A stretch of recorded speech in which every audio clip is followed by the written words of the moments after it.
Tollywood return gift కి thanks అంటూ AP deputy CM power star Pawan Kalyan లేఖ రిలీజ్ చేయటం, హరిహర వీరమల రిలీజ్ ని అడ్డుకునేందుకు ఆ నలుగురు కుట్ర పన్నుతున్నారంటూ వచ్చిన వార్తల నేపథ్యంలో అల్లు అరవింద్ రియాక్షన్ వైరల్ అవుతోంది. ప్రత్యేకంగా ప్రెస్ మీట్ పెట్టి మరి తన అభిప్రాయాన్ని వ్యక్తం చేశారు. 2 రోజుల నుంచి ఆ నలుగురు అని వస్తుంది. ఆ నలుగురు కొంచెం ఆ నెగిటివ్ షేడ్ తోటి, ఆ నలుగురు కబంధాస్తాలతోటి ఈ ఇండస్ట్రీని పట్టుకుని, బాబు ఆ నలుగురికి నాకు సంబంధం లేదు, ఆ నలుగురిలో నేను లేను సింగిల్ వర్డ్లో అల్లు అరవింద్ క్లారిటీ ఇచ్చి పడేశారు. థియేటర్స్ బంద్ అంటూ మొదలైన వ్యవహారం కీలక మలుపులు తిరుగుతోంది. రిటర్న్ గిఫ్ట్కి థ్యాంక్స్ అంటూ పవన్ కళ్యాణ్ పంపించిన సందేశం టాలీవుడ్లో తీవ్ర చర్చనీయాంశమవుతోంది. వైఎస్ జగన్ హయాంలో తెలుగు సినీ పరిశ్రమకు అన్యాయం జరిగిందనే పరిస్థితులు ఎదురైనప్పుడు మాట్లాడిన ఏకైక వ్యక్తి పవన్ కళ్యాణ్. ఆ సమయంలో నిర్మాతలకు అండగా నిలిచిన పవన్, కావాలంటే నా సినిమాలు ఆపుకోండి, మిగిలిన సినిమాలు వదిలేయండి అని తనలో తెగింపు నిరూపించుకున్నారు. అలాంటి పవన్ కళ్యాణ్ సినిమా రిలీజ్ అయ్యే సమయంలో థియేటర్లు బంద్ నాటకం తెక్కరేగేలా చేసింది. నేరుగా రంగంలోకి దిగి ఘాటుగా లేఖ రాశారు. హరిహర వీరమలు రిలీజ్కి ఆ నలుగురు కుట్ర చేశారంటూ సోషల్ మీడియాలో వచ్చిన కథనాలపై ఏపీ సినిమాటోగ్రఫీ మంత్రి కందుల దుర్గేష్ విచారణకి ఆదేశించారు. ఈ మేరకు mega producer Allu Aravind press meet పెట్టి మరీ క్లారిటీ ఇచ్చారు. ఆ నలుగురు అంటూ సోషల్ మీడియాలో హోరెత్తిపోతోంది. అయితే ఆ నలుగురిలో తాను లేను అని చెప్పారు అల్లు అరవింద్. ఆ వ్యాపారం నుంచి పూర్తిగా బయటకు వచ్చేశాను. అమీర్పేట్లో ఉన్న అల్లు అర్జున్ ఏషియన్ మల్టీప్లెక్స్ తప్ప తెలంగాణలో నాకు ఒక్క థియేటర్ కూడా లేదన్నారు. తెలుగు రాష్ట్రాల్లో మొత్తం 1500 థియేటర్లు ఉన్నాయి. వాటిలో నాకు కనీసం 15 కూడా లేవు. త్వరలో ఆ 15 కూడా నా దగ్గర ఉండవు. దయచేసి ఆ నలుగురిలో నన్ను కలపొద్దంటూ విజ్ఞప్తి చేశారు. తెలంగాణలో నాకు ఒక్క థియేటర్ కూడా లేదు. ప్రస్తుతం తెలంగాణలో నాకు ఉన్నది ఒకే ఒక థియేటర్, త్రిబుల్ దానికి ఓనర్. కనుక నా దగ్గర ఒక్క థియేటర్ కూడా లీజులో లేదు. ఆంధ్రాలో కూడా అన్నీ వదిలేసుకుంటా వచ్చేసి నా దగ్గర మొత్తం 1500 థియేటర్లు ఆంధ్రాలో ఉంటే, అదే మొత్తం తెలుగు రాష్ట్రాల్లో ఉంటే నా దగ్గర 15 లోపు ఉన్నాయి. అన్నీ వదిలేసుకుంటారాగా అవి కూడా మా స్టాఫ్ తోటి లీజులు అయిపోయిన తర్వాత ఎప్పుడు లీజులు రెన్యూ చేయకండి వీటిని అని చెప్పాను. కనుక నా దగ్గర ఆ థియేటర్లు లేవు. ఆయన ఇండస్ట్రీ తరపున నిలబడే పవన్ కళ్యాణ్ లాంటి వ్యక్తి సినిమా వచ్చే ముందు థియేటర్ల బంద్ ఆలోచన చేయటం దుస్సాహసం అని అన్నారు.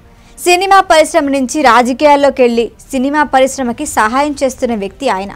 ప్రభాస్, నాగశ్విన్, కల్కి 2890 టికెట్ల రేటు పెంచమని అడిగేందుకు పవన్ దగ్గరకు వెళ్ళాం. సీఎం చంద్రబాబుని ఓసారి కలవమని అప్పుడే పవన్ కళ్యాణ్ సలహా ఇచ్చారు. కానీ అధికారికంగా కలిసేందుకు తెలుగు సినీ పరిశ్రమ ప్రయత్నించలేదు. ఏపీలో కూటమి ప్రభుత్వం కొలువు తీరిన తర్వాత సినిమా వాళ్ళంతా వెళ్ళి కలవాలి, కానీ కలవలేదు. చివరికి పవన్ కళ్యాణ్ ఆ విషయం గుర్తు చేసినా కానీ అది జరగలేదు అన్నారు పవన్. ఏమంటే పవన్ కళ్యాణ్ సినిమా రిలీజ్గా రాబోతుండగా మేము సినిమాలు మోస్తాము అనేది దుస్సాహసం చేయకూడదు. ఆ దుస్సాహసానికి మీరు ముందడుగు వేయకూడదు. అది పెద్దలు కానివ్వండి, చిన్నలు కానివ్వండి చెప్తున్నాను. ఎందుకంటే మన ఇండస్ట్రీ నుంచి ఎవరు ఏది అడిగినా హెల్ప్ చేస్తున్న మనిషి ఆయన. ఆ రోజు మేము అశ్విని దత్ గారి కోసం కొద్దిమంది కలిపి వెళ్ళాం పవన్ కళ్యాణ్ గారిని కలవడానికి. అశ్విని దత్ గారి సినిమా వస్తుంది, దానికి కాస్త రేట్స్ ఇప్పించండి అని చెప్పి అడగడానికి. అప్పుడు ఆయన హింట్ చేశారు, చంద్రబాబు నాయుడు గారిని కలిశారా, మీరు ఛాంబర్ తరపున వచ్చి కలవండి. ఆ తర్వాత ఆ కమ్యూనికేషన్లో ఏం జరిగిందో ఏంటో ఆ తర్వాత ఎవరు దాన్ని పట్టించుకోలేదు. నేను ఒకళ్ళిద్దరితోటి ప్రస్తావిస్తే, చంద్రబాబు నాయుడు గారు మాకు తెలిసిన ఆయనే కదా, పవన్ కళ్యాణ్ గారు మాకు తెలిసిన ఆయనే కదా, మేము వెళ్ళి పని చేయించుకుంటున్నాం అన్నారే తప్ప ఛాంబర్ వారు కానీ ఏ సంస్థ కానీ వెళ్ళి అఫీషియల్గా మనం అందరం వెళ్ళి కలిసి కష్టం వచ్చినప్పుడు కలవడం వేరే. కష్టం వచ్చినప్పుడు ఇప్పుడు మనం అసలు ప్రభుత్వం వచ్చిన తర్వాత వెళ్ళి మనం కలవాలి కదా, కలవలేదు. పవన్ కళ్యాణ్ గారు హింట్ చేసినా కూడా అది జరగలేదు. పవన్ కళ్యాణ్ కార్యాలయం నుంచి వచ్చిన లేఖ మొత్తం చదివాను. అందులో ప్రశ్నలు సరైనవే అన్నారు అల్లు అరవింద్. ఏపీ ముఖ్యమంత్రిని కలవచ్చు కదా అని నేను ఓ నిర్మాతని అడిగాను. మరిది ప్రైవేటు వ్యాపారం కదా, కలవడం ఎందుకు? మరి గత ప్రభుత్వ హయాంలో నిర్మాతలంతా ఎందుకు వెళ్లి ప్రభుత్వాన్ని కలిశారని లేఖ ద్వారా ప్రశ్నించారు పవన్. తన బాధలో 100% నిజం ఉందన్నారు అల్లు అరవింద్. మినిస్ట్రీ నుంచి వచ్చింది నేను చదివాను, అది చాలా సమర్థనీయంగా ఉంది. ప్రశ్నలు కరెక్ట్గా ఉన్నాయి. నిన్న ఎవరో మాట్లాడుతూ మాది ప్రైవేట్ వ్యాపారం, ప్రభుత్వానికి సంబంధం ఏముంది, ప్రభుత్వానికి సంబంధం లేదు, నేను కరెక్ట్గా చెప్పలేనది, ఆ అర్థం వచ్చేటట్టు మాట్లాడారు. ఏమండి, ప్రభుత్వానికే సంబంధం లేకపోతే 2 సంవత్సరాల క్రితం పెద్ద వాళ్ళందరూ ఇక్కడి నుంచి కదిలిళ్ళి గత చీఫ్ మినిస్టర్ ఎందుకు కలిశారండి? ప్రభుత్వానికి సంబంధం లేకపోతే. ఏ వ్యాపారం అయినా సవ్యంగా చేసుకోవాలంటే ప్రభుత్వంతో సహకారం లేకుండా అది జరగదు. అటువంటిది ప్రభుత్వంతో సంబంధం ఉంది, మాది ప్రైవేట్ వ్యాపారం, ఇది సరికాదు. ప్రభుత్వంతో సంబంధం ఉంటుంది, ప్రభుత్వం కోఆపరేషన్ కావాలి. ఒకటే ఎగ్జాంపుల్, వాళ్ళ కోఆపరేషనే అక్కర్లేకపోతే మనలో పెద్ద వాళ్ళందరూ వెళ్ళి ఎందుకు కలిశారు, గత చీఫ్ మినిస్టర్ని ఎందుకు కలిశారు?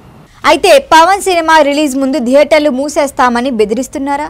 థియేటర్లు మూసివేయాలని ఏకపక్ష నిర్ణయం తీసుకున్నారు. అందుకే తాను ఏ మీటింగులకి హాజరు కాలేదన్నారు.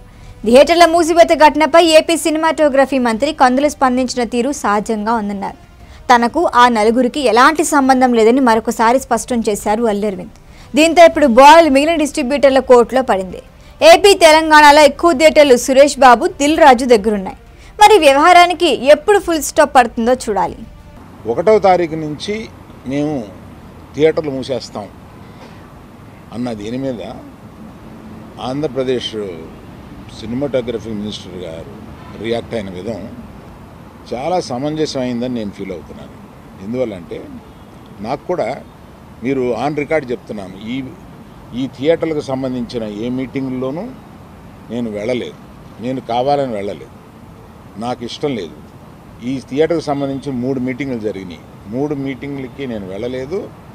వెళ్ళకపోగా మా గీతా ఫిల్మ్ డిస్ట్రిబ్యూటర్స్ని కానీ అదర్ అసోసియేటెడ్ ప్రొడ్యూసర్స్ కానీ ఎవరిని వెళ్ళొద్దు అని చెప్పాను. కారణం ఏంటంటే, ఈ వీడియో కనుక మీకు నచ్చినట్టయితే లైక్ చేయండి, షేర్ చేయండి, సబ్స్క్రైబ్ చేయండి. అలాగే పక్కనే ఉన్న బెల్ ఐకాన్ని క్లిక్ చేయండి.